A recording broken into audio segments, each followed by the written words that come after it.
Hi all, welcome to our new chemistry class. Today we are going to learn about the topic acids. You have heard about acids and alkalis in the previous classes, right? Acids are a kind of fascinating group of chemical substances. While looking into the slide, you can see that we use acids in many situations, like we use nitric acid in fertilizers, carbonic acid in aerated drinks, salicylic acid in aspirin medicine, tartaric acid in manufacturing of wine, etc. So, acids are everywhere in our life, including citric acid in fruits to the hydrochloric acid in our stomach. Now, we are looking into the characteristics of acids. Acids are substances which can increase the concentration of hydrogen ions in an aqueous solution, or they are defined by their ability to donate protons or accept electron pairs. They have other distinct characteristics like they usually show a pH less than 7, they have sour taste, and they always turn blue litmus into red. Acids react with metals and tissues. They react with bases to form salt and water, and they use it in the synthesis of chemical compounds. So, acid play a key role in chemistry and industry. So, in this class, we will explore different types of acids like sulfuric acid, hydrochloric acid, acetic acid, etc. Understanding acids are crucial not only in grasping basic chemistry but also appreciating their applications to industry, medicine, and our everyday life.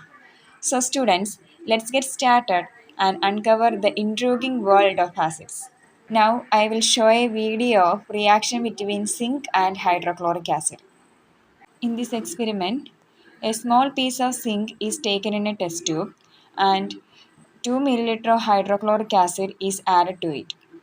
Show a burning matchstick at the mouth of the test tube and the matchstick will extinguish with a pop sound. That means hydrogen gas is evolved while zinc reacts with HCl. I will show the reaction in the slide, that is zinc plus 2 HCl gives SnCl2, that is zinc chloride plus H2. Through this experiment, we can understand that when acids react with reactive metals, hydrogen gas is evolved. Next, I will show you another experimental setup of reaction between calcium carbonate and hydrochloric acid. In this video, we're going to take a look at what happens when we put calcium carbonate with hydrochloric acid. That's CaCO3 plus HCl.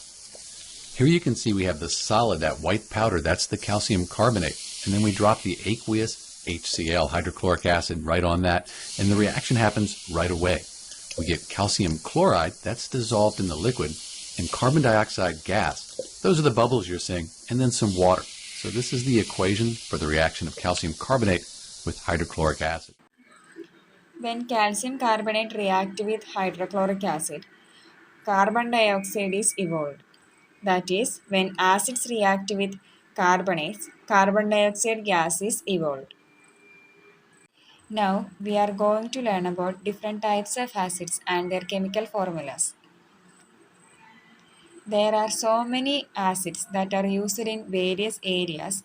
Some of them are hydrochloric acid, that is HCl, sulfuric acid, that is H2SO4, nitric acid, that is HNO3, acetic acid CH3COOH, and phosphoric acid H3PO4.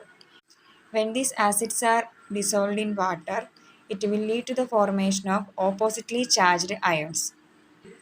That is, when HCl dissolved in water, it will lead to the formation of H plus and Cl minus ions.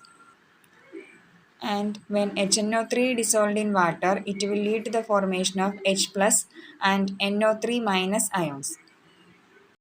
Here we can see that H plus ion is the common ion in both acids.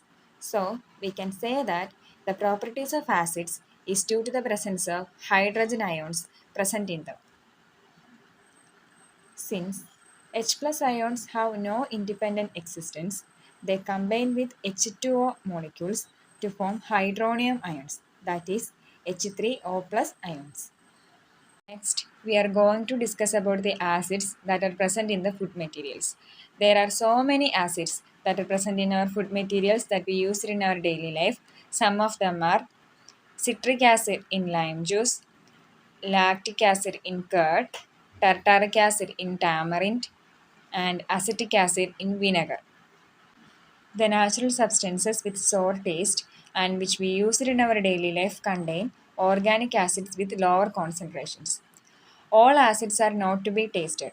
Mineral acids like hydrochloric acid, nitric acid, sulfuric acid are strong acids.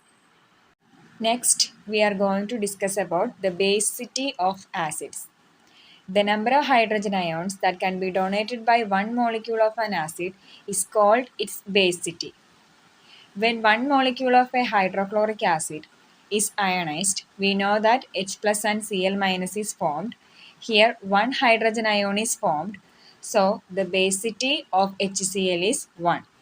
If the basicity of an acid is 1, it is called monobasic acid.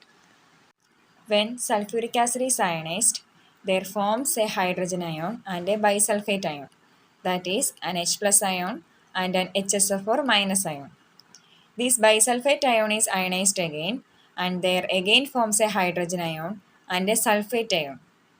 Here we can see that when one molecule of sulfuric acid is ionized, there forms two hydrogen ions. So the basicity is 2.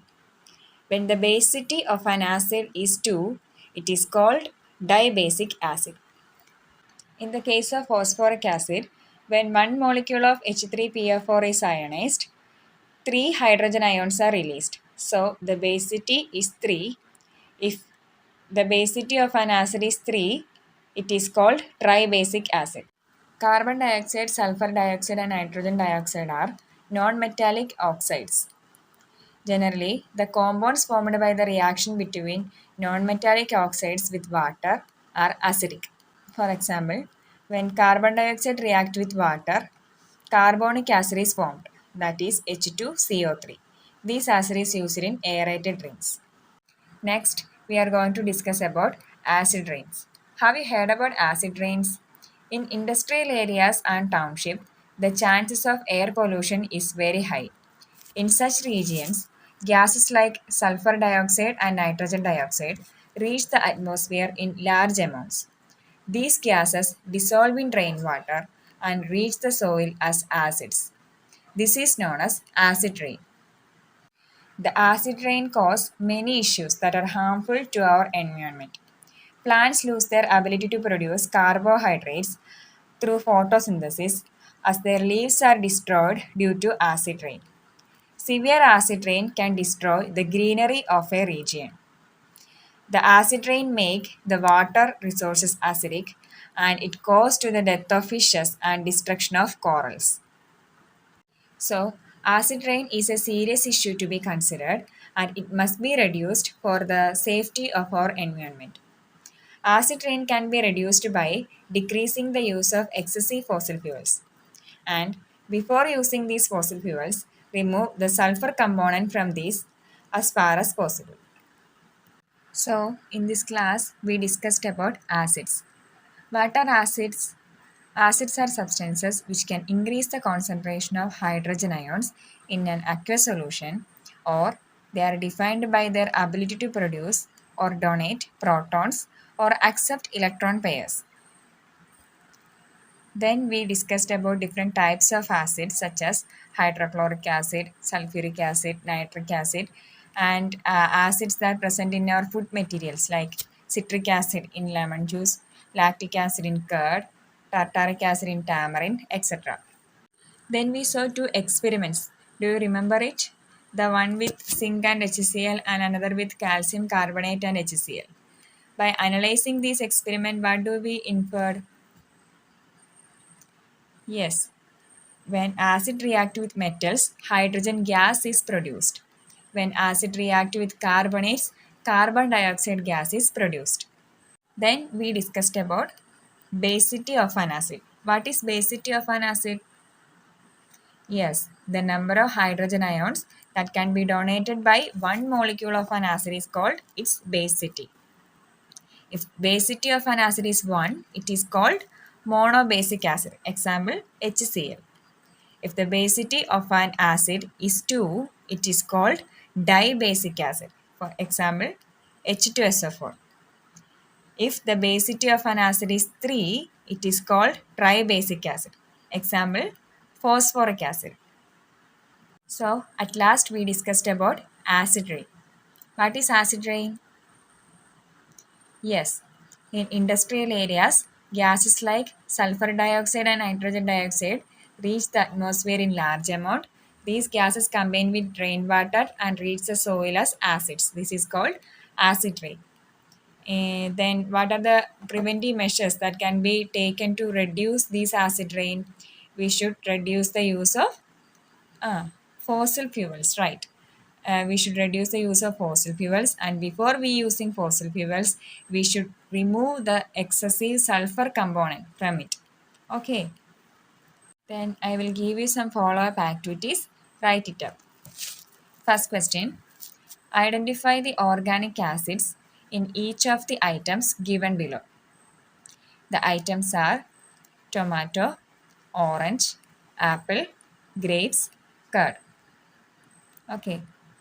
Second question: what is the basicity of phosphoric acid? Write the equations of ionization of phosphoric acid. Okay. Hope you all understand the topic very well and enjoyed the class. Thank you.